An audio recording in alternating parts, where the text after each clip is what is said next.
Life Stories brings you tales of resilience, courage, and transformation. In today's story, Sarah Johnson, a celebrated advocate for equality, embarks on a seemingly ordinary flight that takes a shocking turn. What begins as subtle acts of mistreatment escalates into a movement for justice that captivates the world. Through her determination and grace, Sarah turns adversity into action, inspiring millions to stand up for dignity and fairness. Join us as we unravel her powerful journey, a testament to the strength of the human spirit. Don't forget to subscribe to Life Stories and be part of the change. Let's begin today's story.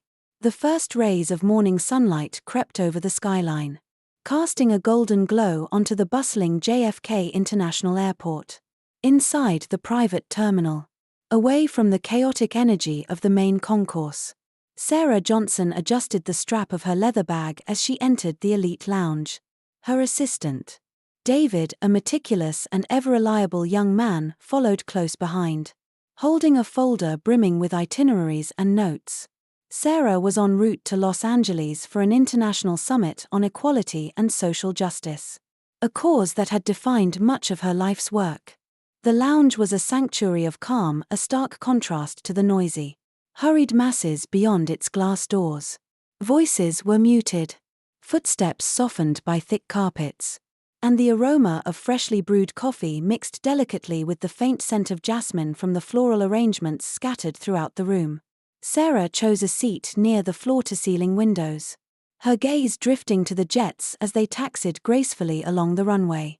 Though her demeanor was calm, her mind was anything but. She opened her notebook, its worn leather cover holding countless ideas, reflections, and plans. This notebook was her trusted companion, a space where inspiration flowed freely. Even in moments like this, she began to scribble fragments of her upcoming speech, each word needing to carry the weight of her message. She wasn't just attending the summit, she was there to spark change, to call for action and introspection from those with the power to make a difference. David placed a cup of coffee on the table in front of her. "We have about 30 minutes until boarding," he said softly, careful not to interrupt her flow. Sarah nodded, barely acknowledging him as her pen continued its rhythmic dance across the page. She was crafting lines that needed to resonate, lines that would inspire not just action but a sense of shared responsibility. Her thoughts were interrupted briefly when a man, clearly nervous but determined, approached her. He introduced himself as a journalist from a prominent publication and asked how she managed to balance the immense pressure of her work with maintaining her public persona. Sarah paused, offering the man a warm but thoughtful smile. "Pressure," she said after a moment, "is like fire. It can either consume you or forge you into something stronger. I choose to let it forge me." The journalist nodded, visibly moved by her words, and thanked her before retreating, leaving Sarah to her thoughts. She returned to her notebook, her mind buzzing with ideas. But beneath her focus, a flicker of unease stirred within her, a subtle, almost imperceptible feeling that this day would be unlike any other. When the announcement for boarding came, Sarah and David proceeded to the gate, where their sleek jet awaited. The first-class cabin was as luxurious as she'd expected. The seats, upholstered in soft ivory leather, reclined into full beds. Golden accents adorned the armrests, and a faint scent of cedarwood lingered in the air. Sarah settled into her seat, her notebook still in hand, her mind preoccupied with the task ahead. The other passengers in the cabin began to take notice of her. Some whispered excitedly, clearly recognizing her, while others simply watched with a quiet curiosity. Sarah was no stranger to such attention. Her presence often drew admiration, and occasionally, envy. She chose to focus on her notebook, letting the whispers fade into the background. As the plane began to taxi, Sarah pressed the call button to request a glass of water. It was a small, simple request, yet it marked the beginning of something she couldn't have foreseen. The flight attendant, Lisa, a tall woman with sharp features and a polished demeanor, arrived after a noticeable delay. Her expression was neutral, But her tone carried an edge Sarah couldn't ignore. "Yes?" Lisa asked curtly. Sarah looked up with her usual calm politeness. "Could I have a glass of water, please?" Lisa nodded, disappearing into the galley. When she returned, she placed the glass on Sarah's tray table with a little too much force, causing the water to ripple. "Here you go," she said, avoiding eye contact before walking away. It was a small act, subtle enough to be dismissed by anyone else. But Sarah had spent a lifetime navigating subtle slights and unspoken biases. She had learned to read between the lines, to sense the undertones in interactions. This wasn't just an oversight, it was deliberate. Sarah sipped her water, her gaze shifting to the window. Outside, the endless expanse of sky stretched before her, a reminder of the vastness of the world and the smallness of this moment. Yet, the incident lingered in her mind, tugging at the edges of her thoughts. Memories of past experiences, both overt and covert, began to surface. Moments when she had faced prejudice, not for who she was as a person but for what she represented to others. Dinner was served a short while later, and the subtle unease she felt deepened. While the other passengers were served their meals on fine china, Sarah's tray arrived in a plastic container, the kind typically reserved for economy class. Lisa placed the tray on her table with the same perfunctory indifference as before. "Enjoy your meal," she said, her tone devoid of warmth, before moving on without a second glance. David, seated a row behind, leaned forward, his concern evident. "Is everything all right?" he whispered. Sarah smiled faintly, masking the irritation bubbling within. "It's just dinner," she replied, her tone even, though her mind lingered on the moment. She reminded herself to stay focused. There was a speech to refine, a summit to prepare for. She couldn't afford distractions. But as the plane reached cruising altitude, the sense of unease refused to dissipate. It clung to her, like a shadow she couldn't shake. Across the aisle, an elderly man caught her attention. He was reading a book on philosophy, Marcus Aurelius's Meditations. When he noticed her gaze, he lifted the book slightly. "Are you a fan of Aurelius?" he asked, his voice kind and inviting. Sarah smiled, setting her notebook aside. "I've read The Republic more times than I can count. It's a timeless reminder of the complexities of justice and governance." Their conversation flowed effortlessly, touching on themes of morality, leadership, and the power of influence. It was a welcome reprieve from the subtle hostilities she'd been navigating, a moment of genuine connection that lightened the tension in the cabin. But even as she engaged with the man, Sarah couldn't shake the feeling of being watched. She glanced toward the galley and saw Lisa standing there, her gaze fixed on Sarah. The flight attendant's expression was unreadable, but her presence felt pointed, deliberate. By the time the cabin lights dimmed and the passengers began to settle in for the long flight, Sarah reclined her seat and closed her eyes. She told herself to let it go, to focus on the work that awaited her in Los Angeles. Yet, a faint unease lingered at the edges of her consciousness, a quiet warning she couldn't ignore. It was just a flight, she thought. Just a flight. But something told her this journey was far from ordinary. As the hours unfolded, the luxury and calm of the first-class cabin on Sarah Johnson's flight became an odd backdrop to an unsettling series of events. Though the air was filled with the low hum of the engines and the soft murmur of passengers conversing or reclining under plush cashmere blankets, Sarah felt an unmistakable shift in the energy surrounding her. Her focus drifted from her speech to the strange behavior of the flight attendant, Lisa, whose polite but frosty demeanor stood out like a bitter breeze in an otherwise tranquil environment. Sarah tried to return to her work, her notebook resting on her lap as her pen tapped gently against the paper. Yet, the memory of Lisa's curt responses and indifference gnawed at her. It wasn't overt hostility, but Sarah had long mastered the art of picking up on what went unsaid. Over the years, she had learned to recognize the quiet, often coded ways in which power could be wielded.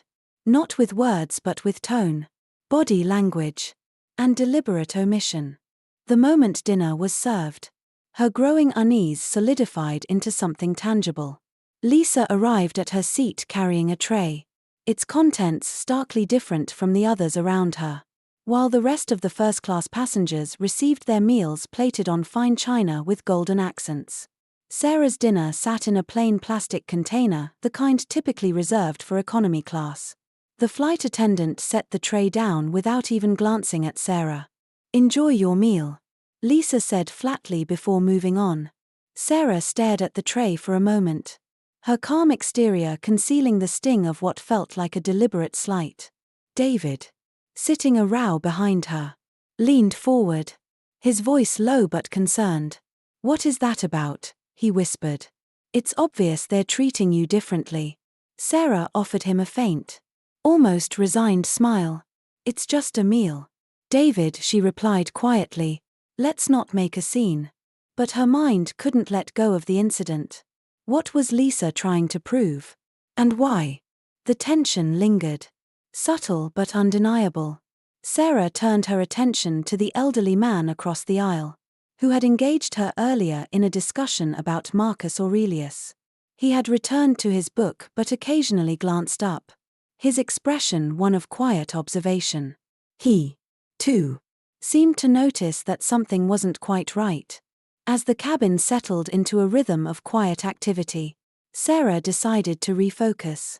She opened her notebook again, trying to immerse herself in her thoughts. The summit ahead demanded her full attention, and she wasn't about to let small indignities derail her. Yet, her pen hovered above the page, her thoughts drifting once more to the subtle ways prejudice had manifested throughout her life. This moment was just one of many. Her reverie was interrupted by the faint sound of a whispered conversation coming from the galley. Sarah glanced in the direction of the voices and noticed Lisa standing with another crew member, her back partially turned but her posture rigid. Though the words were muffled, a few fragments floated to Sarah's ears. She wasn't supposed to be on this flight. Lisa hissed. This could complicate everything. The other flight attendant, a younger man with a nervous expression, glanced quickly toward the cabin. Sarah's eyes met his for a brief second before he looked away. Her instincts, sharp and attuned to subtle shifts in human behavior, flared with suspicion. Whatever they were discussing, it was clear her presence was the subject of contention. Sarah leaned back in her seat, her calm demeanor masking the swirl of thoughts in her mind. Her instincts rarely led her astray, and they were screaming at her now. Something about Lisa's behavior, coupled with the overheard whispers, suggested there was more to this than a mere case of poor service. Her thoughts were interrupted by a young woman who appeared at her side. The passenger, in her late 20s with dark, curly hair and an air of quiet determination, leaned down and slipped a folded piece of paper onto Sarah's tray table. "I thought you should see this," the woman whispered before quickly retreating to her seat. Sarah unfolded the note, her heart skipping a beat as she read the neatly written message. "Be careful. I heard them talking about you. Something's not right." She folded the note carefully, slipping it into her notebook as she tried to process what she had just read. Her pulse quickened, but her face betrayed no emotion. Years of navigating the public eye had taught her how to remain composed, even when the ground beneath her seemed to shift. Glancing toward the galley, Sarah saw Lisa again, speaking into a handset. The flight attendant's movements were stiff and deliberate, her expression betraying a hint of tension. Whatever Lisa was involved in, Sarah was now certain it wasn't random. David leaned forward once more, his voice barely above a whisper. "Is something wrong?" he asked, his brow furrowed with concern. Sarah hesitated before answering. "I'm not sure yet," she said, her tone measured but firm. "But stay alert. If you notice anything unusual, let me know." As the hours passed, Sarah found it increasingly difficult to relax. She tried to distract herself by engaging with the elderly man across the aisle, who had now switched to a book on Plato. Their conversation flowed once more, this time touching on themes of leadership and justice. But even as she spoke, Sarah's mind remained partially fixated on the unfolding mystery. The flight continued in uneasy silence, the dimmed lights signaling the start of the overnight stretch. Most passengers settled into their seats, some dozing off while others watched in-flight movies. Sarah, however, remained alert. Her instincts told her that the situation was far from ordinary. The soft chime of the intercom broke the silence. The captain's voice came through, calm but firm. "Ladies and gentlemen, we've encountered a technical issue and will need to make an unscheduled landing at Denver International Airport. Please remain seated and follow the instructions of the crew." Sarah's unease deepened. The timing felt too coincidental. The announcement too neatly aligned with the undercurrents of tension she had felt since boarding. As Lisa reappeared in the cabin, her expression now stony and unreadable, Sarah knew this was no ordinary technical issue. Something much larger was unfolding, and she was at the center of it. The announcement of an unscheduled landing sent ripples of unease through the cabin. Passengers exchanged nervous glances, their whispers tinged with confusion and concern. For most, the prospect of a technical issue seemed a minor inconvenience. But for Sarah Johnson, it felt like the culmination of the strange, underlying tension she had sensed since stepping onto the plane. She glanced at David, seated a row behind her, his brow furrowed, and he leaned forward slightly, catching her gaze. "This doesn't feel right," he murmured, his voice low but edged with concern. Sarah nodded, silently agreeing, though her expression remained calm. Years in the public eye had taught her the importance of composure, even when facing uncertainty. As the plane began its descent, Lisa reappeared in the aisle, her demeanor even more rigid than before. She moved purposefully, her eyes scanning the passengers as though she were assessing their reactions. When she reached Sarah's row, she paused, folding her arms across her chest. "Ms. Johnson," Lisa said, her tone clipped and professional but devoid of warmth. "Upon landing, we will need you to disembark immediately. This is a matter of safety." The words hung in the air, sharp and cutting. For a moment, Sarah simply stared at Lisa, her expression unreadable. Around her, passengers turned their heads, their confusion mirrored in their wide-eyed gazes. The elderly man across the aisle adjusted his glasses, looking from Lisa to Sarah with a growing frown. "Safety," Sarah repeated, her voice calm but questioning. "Can you elaborate on what kind of safety concern requires me specifically to leave the plane?"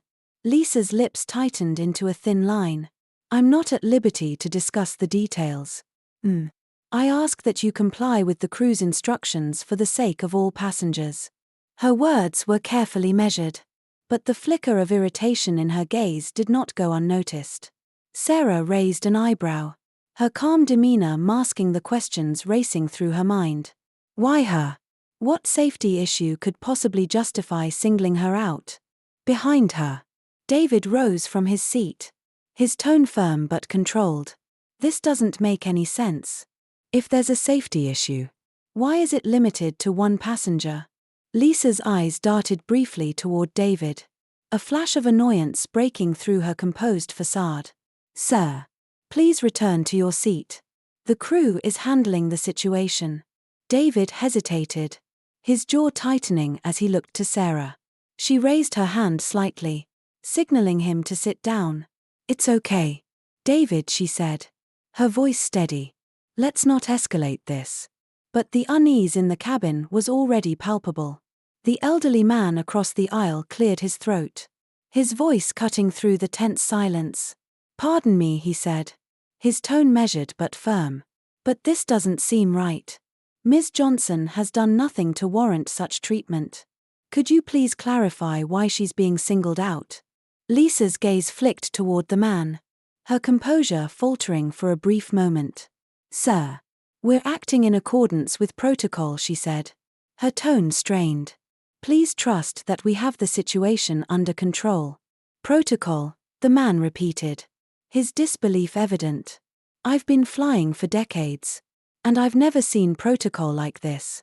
His words sparked murmurs among the other passengers. Heads turned. Whispers grew louder. And a ripple of dissent began to spread through the cabin. The young woman who had earlier slipped Sarah the warning note leaned forward from her seat. Her voice low but insistent. "This isn't right," she said, addressing the passengers around her. "We all saw how she's been treated since the start of the flight."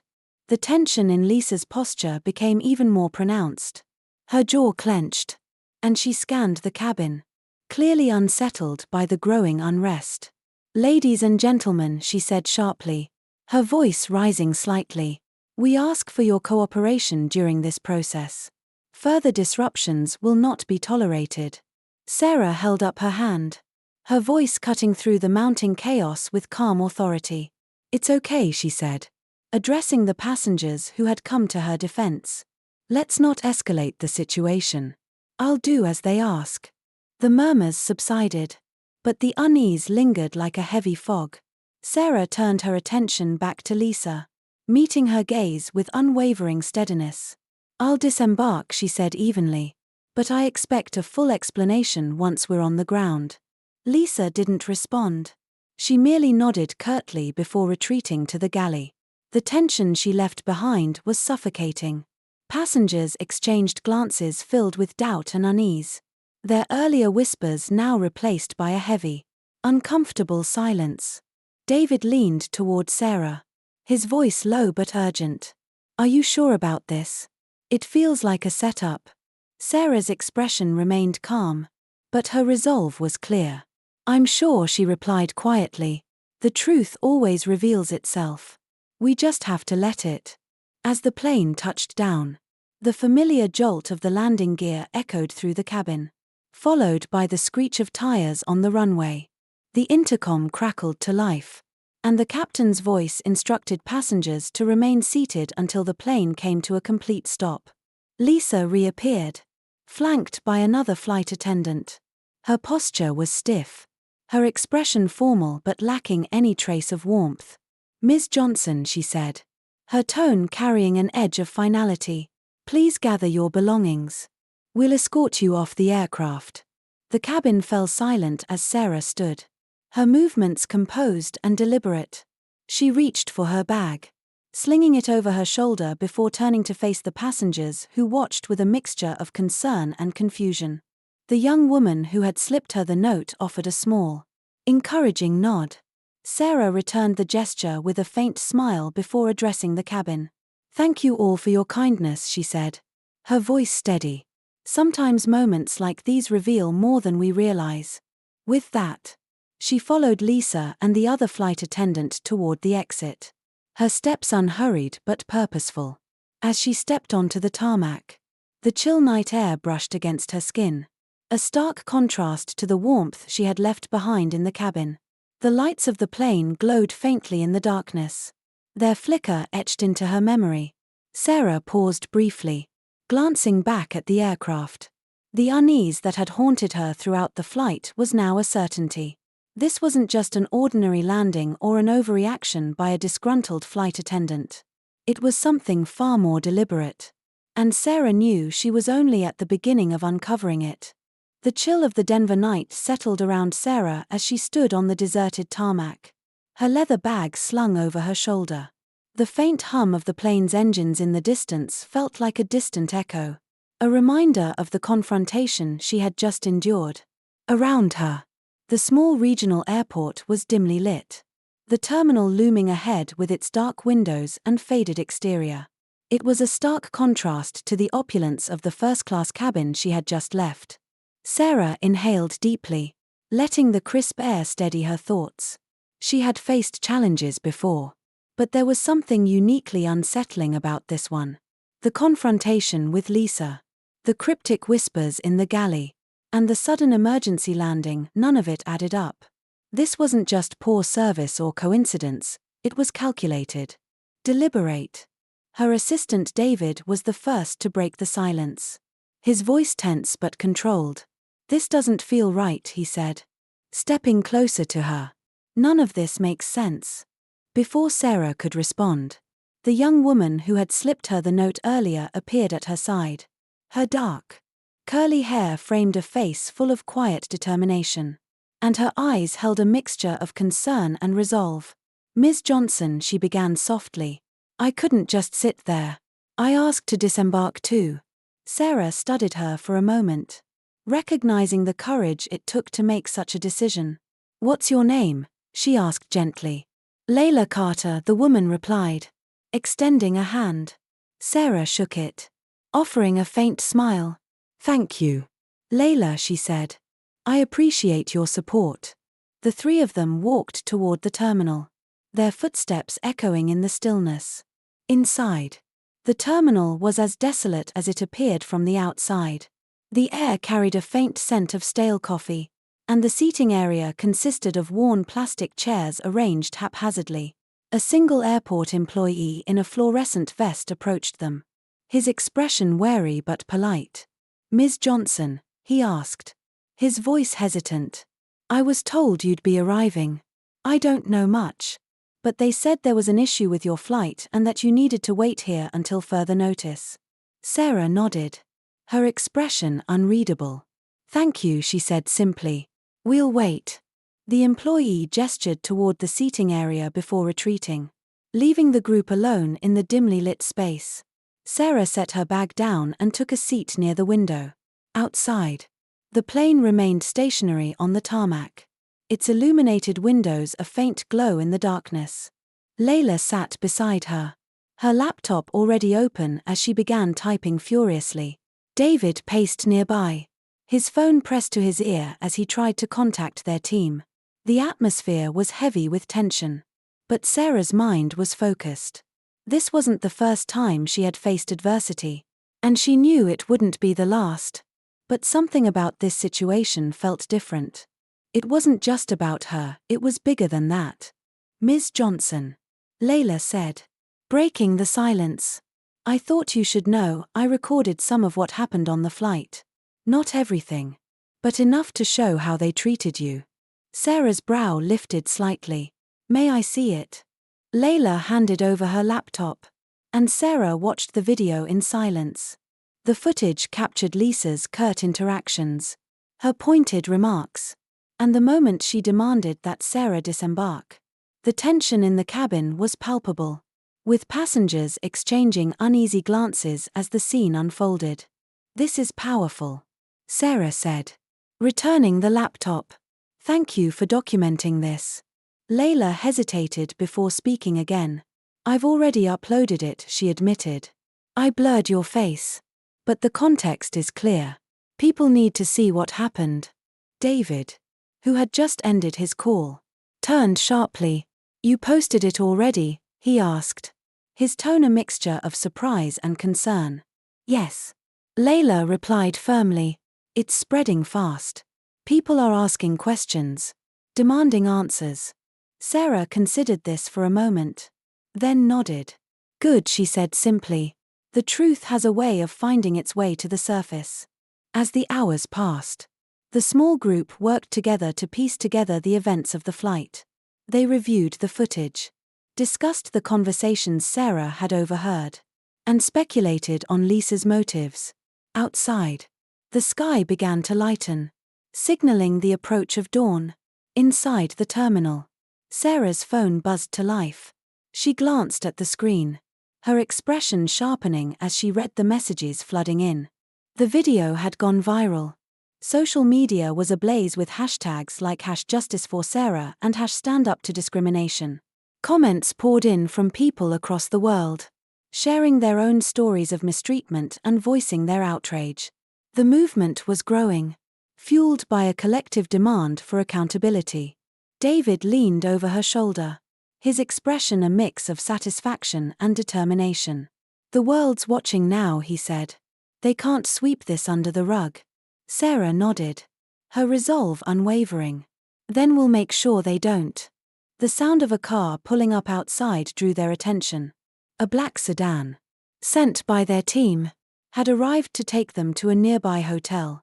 As they climbed into the car, Sarah felt a renewed sense of purpose. This wasn't just about what had happened to her, it was about everyone who had ever faced discrimination, humiliation, or injustice. The fight had just begun. The ride to the hotel was quiet but charged with unspoken determination. Sarah scrolled through her phone, reading the flood of messages and reposts that had turned her ordeal into a global conversation. The support pouring in from strangers was overwhelming.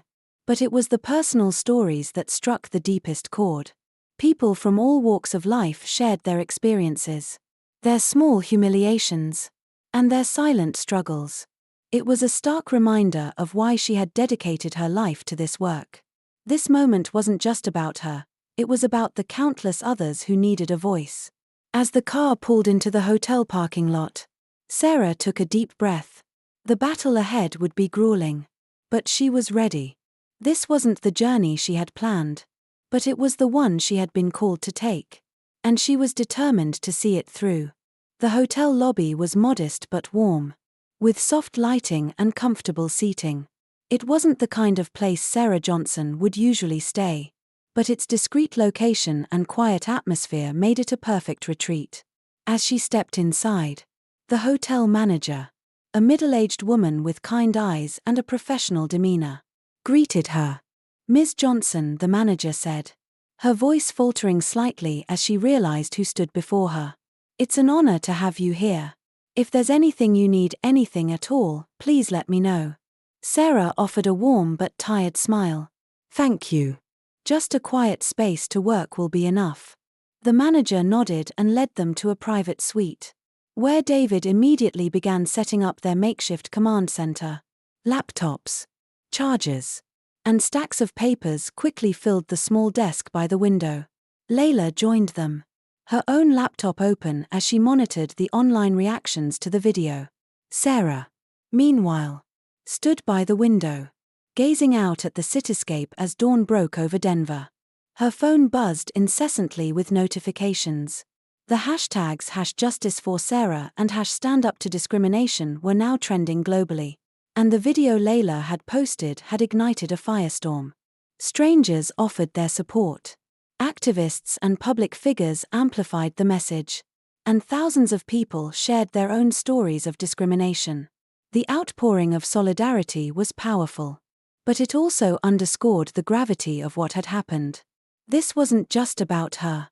It was about a system that had allowed such injustices to persist for far too long. "Sarah," David called softly, pulling her attention back to the room. CNN just picked up the story. They're framing it as a tipping point for accountability in the airline industry. She walked over to where he stood, looking at his tablet. A news anchor replayed clips from the video, Sarah's voice calm and steady as she addressed Lisa during the confrontation. The anchor's commentary highlighted the broader implications of the incident, calling it a wake-up call for an industry in need of reform. "The world is watching," David said, his tone a mix of excitement and determination. "But we need to keep the pressure on." Sarah nodded, her gaze steady. "What's the status of the regulatory complaint we filed?"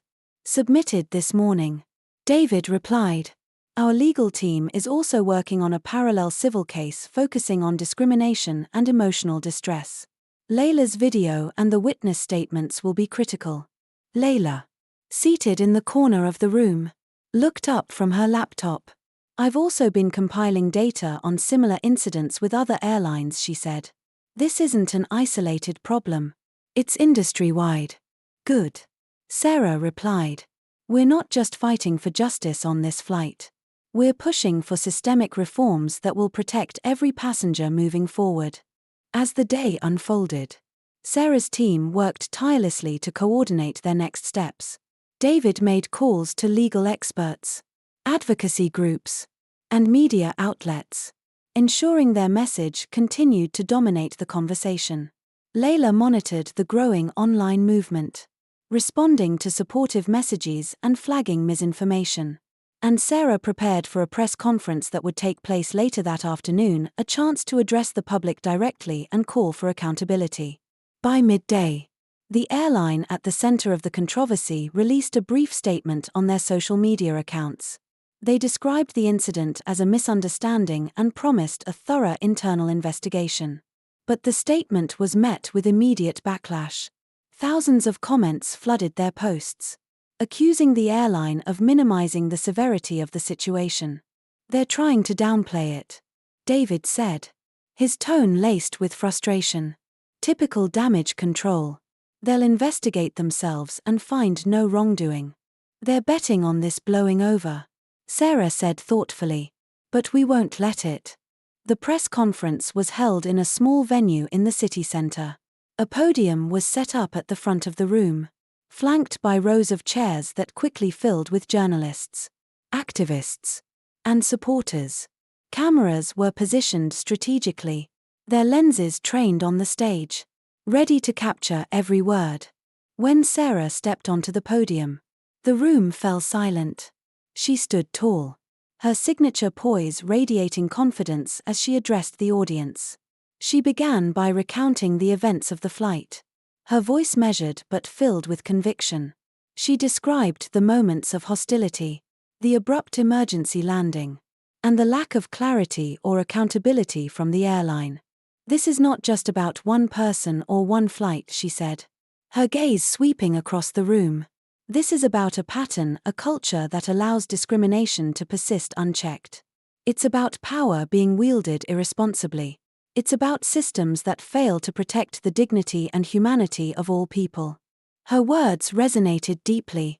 The room erupted into applause as she concluded her statement. But the moment was far from over. Journalists fired off questions, and Sarah answered each one with clarity and purpose.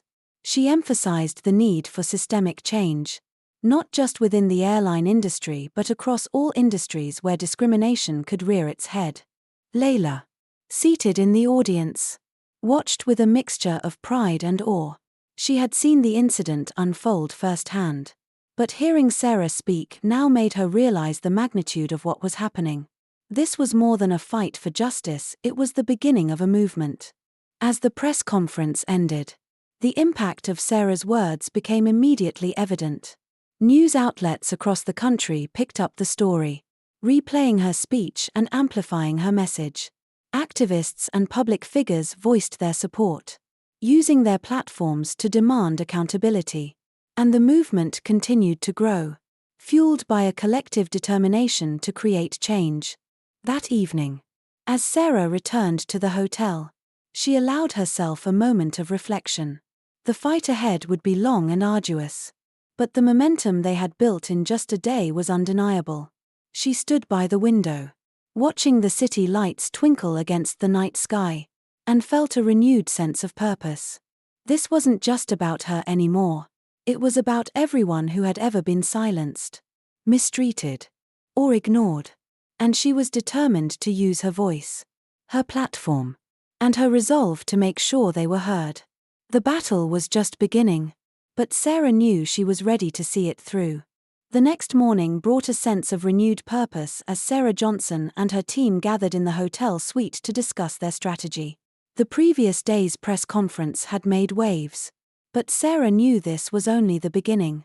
The fight for justice and systemic change required more than a public outcry, it needed actionable steps.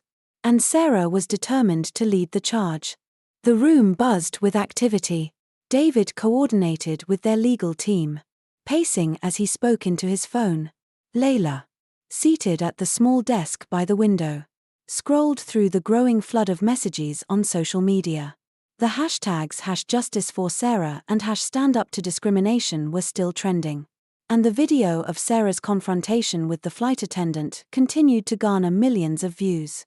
Sarah sat at the center of it all, her notebook open in front of her. She jotted down ideas as they came to her, each one building on the last. This wasn't just about addressing the incident on the flight, it was about creating a movement that could spark change across an entire industry. "David," Sarah called, breaking his concentration. "What's the latest from our legal team?" "They're filing a formal complaint with the Department of Transportation this afternoon," he replied. "We're also pushing for a civil case to address discrimination and emotional distress. Layla's video and the passenger testimonies are key pieces of evidence." Layla looked up from her laptop. Her expression thoughtful. "I've been digging into similar incidents reported against this airline," she said. "It's clear this isn't an isolated case.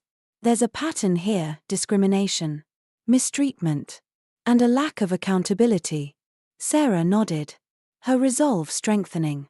This isn't just about one flight or one airline. This is about setting a precedent. Not just for the aviation industry but for how all industries handle discrimination. "We need to push for reforms that make a lasting impact." David leaned against the desk, his tone serious. "What's the message you want to lead with? The press is going to keep asking what you hope to achieve." Sarah paused, tapping her pen against the notebook. "The message is simple," she said finally. "Dignity and equality aren't optional, they're fundamental. And any system that allows them to be compromised needs to be dismantled and rebuilt." Her words resonated with the room. David and Layla exchanged determined glances before diving back into their tasks. The momentum was palpable, and Sarah knew they were building something bigger than any of them had anticipated. Later that day, Sarah's team released a comprehensive statement to the media. The statement outlined the group's demands: mandatory anti-bias training for airline staff, independent oversight for passenger complaints, and transparent accountability measures for incidents of discrimination. The statement also announced the launch of an initiative called Flight Without Limits, aimed at addressing systemic issues within the airline industry while providing resources and support for passengers who had experienced mistreatment. The response was immediate. Media outlets picked up the story, amplifying Sarah's message to a global audience. Activists, politicians, and public figures voiced their support, joining the growing chorus demanding change. Passengers from around the world began sharing their own experiences, each story adding weight to the movement. Layla monitored the online reactions, her excitement evident as she read the comments aloud. "This one says, Sarah Johnson is a beacon of hope for anyone who's ever felt powerless." And another, "Finally, someone is standing up to the airlines. It's about time we hold them accountable." David grinned as he glanced over her shoulder. "The public is on our side," he said. "But the airline's response will be telling. They can't ignore this forever." By evening, the airline issued a second statement. This time, their tone was more conciliatory. They apologized for the incident, announced that the flight attendant in question had been placed on administrative leave, and promised a review of their policies and procedures. But for Sarah and her team, it wasn't enough. "Words without action mean nothing," Sarah said firmly. "We need to keep the pressure on." To that end, she scheduled meetings with advocacy groups, legal experts, and industry leaders to discuss the broader implications of the movement. She also planned to attend an upcoming aviation summit, where she would deliver a keynote address calling for industry-wide reforms. The days that followed were a whirlwind of activity. Sarah appeared on major talk shows, participated in town hall discussions, and engaged directly with the public through social media. Each appearance was an opportunity to highlight the systemic issues at stake and to keep the focus on the need for meaningful change. Behind the scenes, the Flight Without Limits initiative gained traction. Partnerships with human rights organizations and consumer advocacy groups provided a foundation for pushing for regulatory changes. David worked tirelessly to coordinate these efforts, while Layla continued to manage the online campaign, ensuring the momentum didn't wane. One evening, as Sarah reviewed the latest updates in her hotel room, she received an email from a young woman named Asha. The subject line read, "You inspired me. Curious." Sarah opened the message and began to read. "Dear Ms. Johnson, I wanted to thank you for standing up for what's right. Watching your story unfold gave me the courage to speak out about the discrimination I've faced at work. For years, I stayed silent because I thought no one would listen. But now I see that our voices matter. With gratitude, Asha." The email brought tears to Sarah's eyes. It was a reminder of why this fight mattered, not just for her, but for the countless others who needed a voice.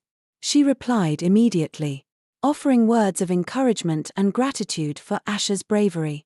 That night, as Sarah stood by the window, looking out at the city lights, she allowed herself a moment of reflection.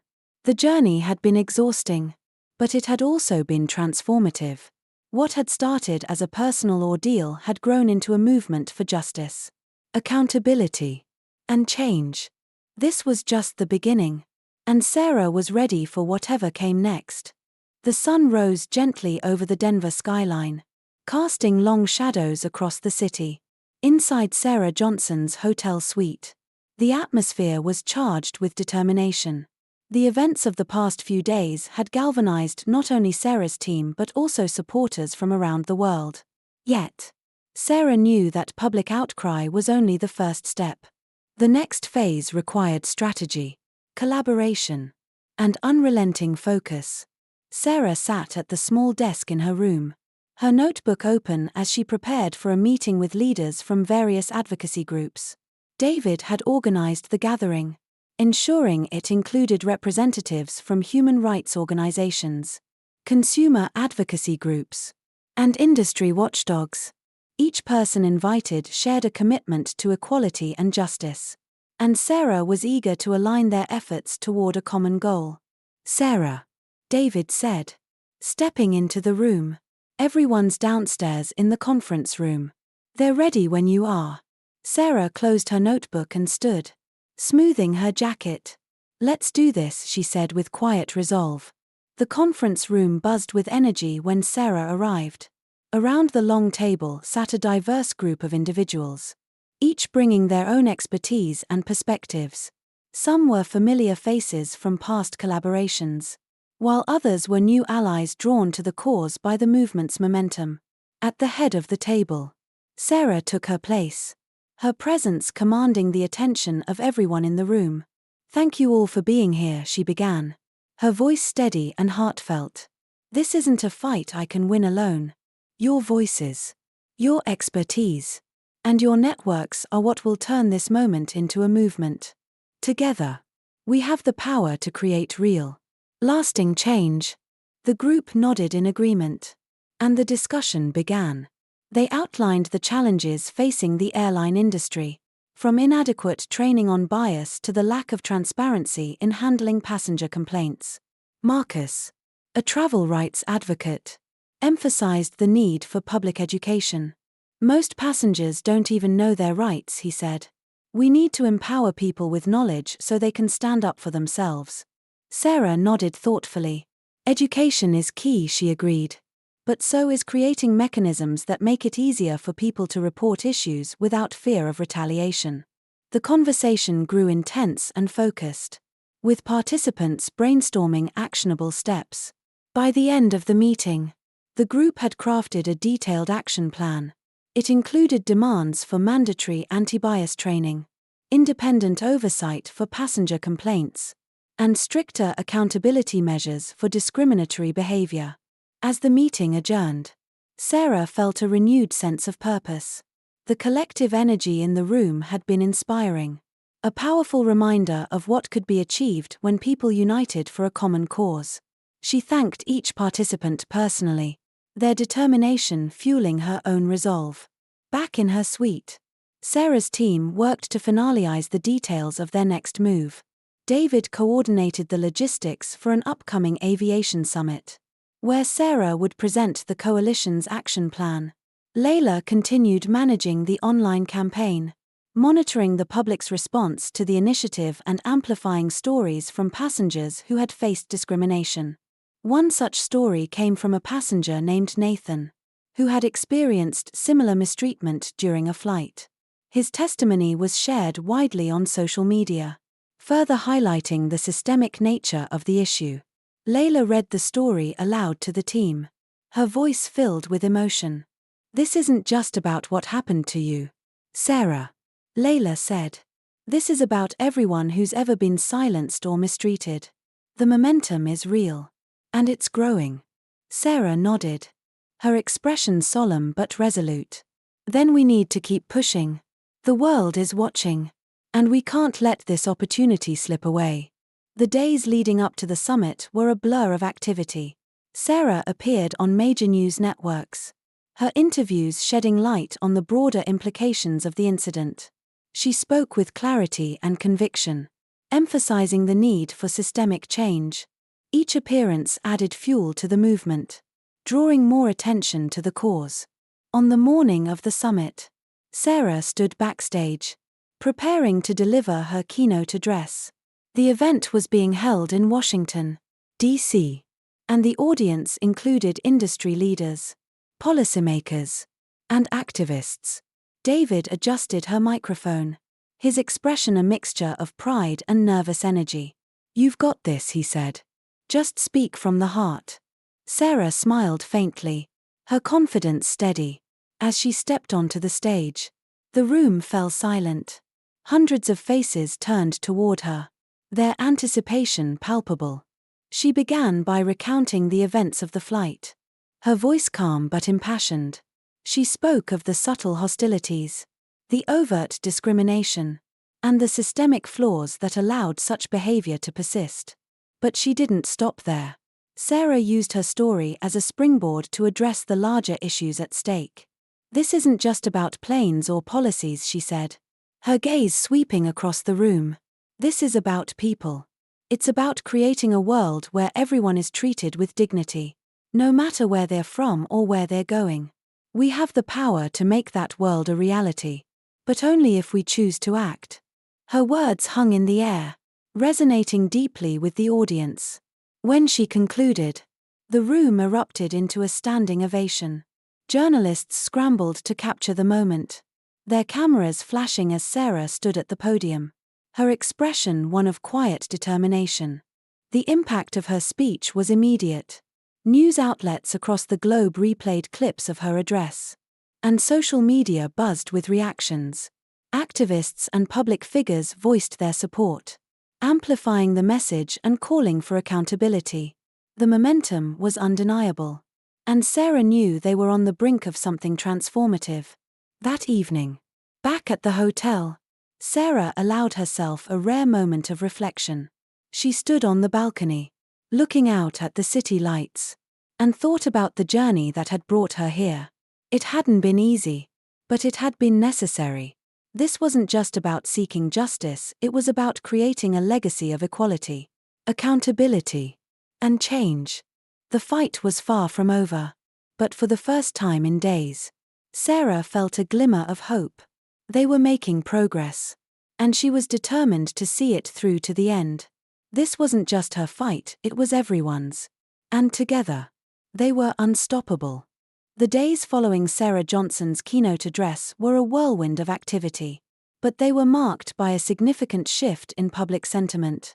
Her speech at the Washington, D.C. Aviation Summit had resonated deeply with not just the audience in the room but also with millions of people around the world.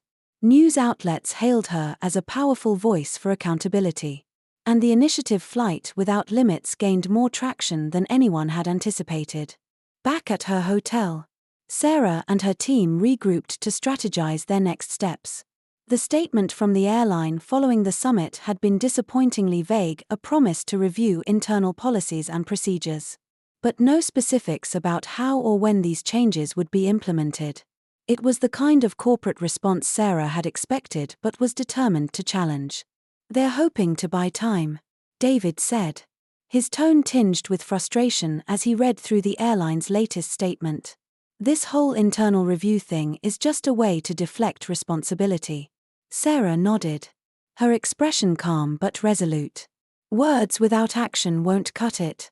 We need to show them that we're not going anywhere." The team dove into their work with renewed vigor.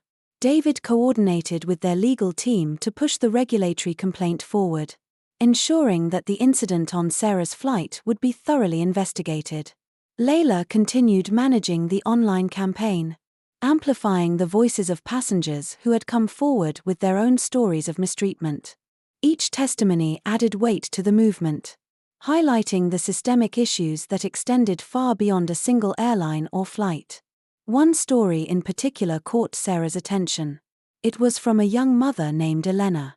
who had been humiliated during a flight when a flight attendant publicly berated her for asking for assistance with her infant. Elena's account, shared in a heartfelt video, went viral almost immediately. The raw emotion in her voice struck a chord with viewers. And it wasn't long before her story became a rallying cry for the movement. "This is exactly why we're doing this," Sarah said as she watched Elena's video.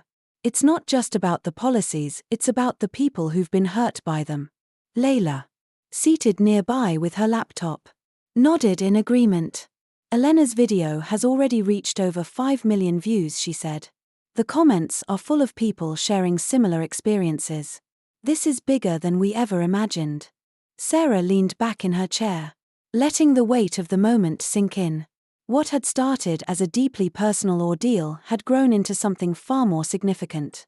The movement wasn't just about holding one airline accountable, it was about creating a culture where dignity and respect were the standard, not the exception. As the days turned into weeks, the momentum continued to build. Advocacy groups and activists rallied around the cause, using their platforms to amplify the movement's message. Public figures, including celebrities and politicians, joined the conversation, voicing their support for flight without limits and calling for industry-wide reforms. The hashtag #DignityInFlight became a global trend, uniting people from different backgrounds and experiences under a shared goal. Meanwhile, the airline at the center of the controversy faced mounting pressure. Their initial attempts at damage control had fallen flat, and the growing public outcry left them little room to maneuver. Finally, they issued a second statement, this time acknowledging the systemic issues raised by the movement and committing to specific changes, including mandatory anti-bias training for staff and the establishment of an independent oversight committee for passenger complaints. While the announcement was a step in the right direction, Sarah remained cautious. "It's a start," she said during a meeting with her team, "but we need to make sure these promises turn into real action." To that end, Flight Without Limits expanded its scope. The initiative began partnering with human rights organizations, consumer advocacy groups, and even regulatory bodies to push for broader reforms. Sarah herself became a leading voice in the effort, participating in panels, hosting town hall discussions, and continuing to engage with the public through social media. One evening, as Sarah prepared for yet another media appearance, she received an email that stopped her in her tracks. The subject line read, "Your fight inspired me." It was from a young woman named Asha, who shared how Sarah's courage had given her the strength to speak out about the discrimination she faced at work. "For years, I stayed silent because I thought no one would listen," Asha wrote. "But seeing you stand up for what's right showed me that our voices matter. Thank you for showing me that change is possible." The email brought tears to Sarah's eyes. She replied immediately, thanking Asha for her bravery and reaffirming her commitment to the fight for equality. It was moments like these that reminded Sarah why this work mattered, not just for herself, but for the countless others who had felt powerless in the face of injustice. As the weeks progressed, the movement began to achieve tangible results. Regulators introduced new guidelines for airlines, requiring transparent reporting of passenger complaints and stricter consequences for discriminatory behavior. Several major airlines voluntarily adopted the recommendations put forth by Flight Without Limits, eager to align themselves with the growing demand for accountability. For Sarah, the journey had been transformative. What began as a single, humiliating incident had become a catalyst for systemic change, sparking a global conversation about dignity, respect, and the power of collective action. But she knew the work was far from over. One evening, as she stood on the balcony of her Denver hotel, gazing out at the twinkling city lights, Sarah reflected on the road ahead. The fight for justice was ongoing, but the progress they had made was undeniable. And while the challenges were great, so too was the resolve of those who had joined her in this movement. "This is just the beginning," she whispered to herself, her gaze fixed on the horizon. The work would continue. But for now, Sarah allowed herself a moment of quiet pride. Together, they had turned adversity into action. And they were just getting started. As Sarah Johnson reflected on her journey, she realized how one flight had transformed into a movement that inspired millions.